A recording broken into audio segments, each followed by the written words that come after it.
So an OKR Playbook is trying to create a living document about your approach to building OKRs.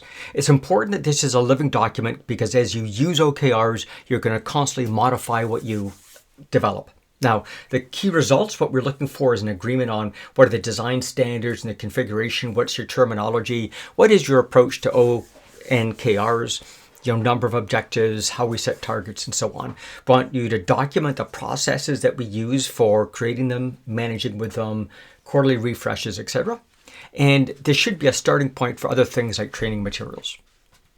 So there are a bunch of components overall that you need to support your OKR implementation. Stuff that supports the governance, some sort of quick start guide, comprehensive guides, training materials, e-learning resources, and of course, how it is to run meetings. And typically, the playbook focuses just on the startup guide and the comprehensive guide. Now, in terms of the content, typically we're looking at things like what are the OKR concepts baseline for people to understand?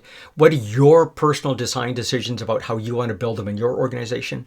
Then how-tos, how to service your objectives, how to write those objectives, how to write key results, how to set targets, how to capture strategic initiatives, change the business activities. Then some element on software training, something about how you use these tools to actually drive performance, how you manage the OKRs, how it is you have those one-on-one personal performance conversations, and lastly, something about quarterly retrospective and refresh activities.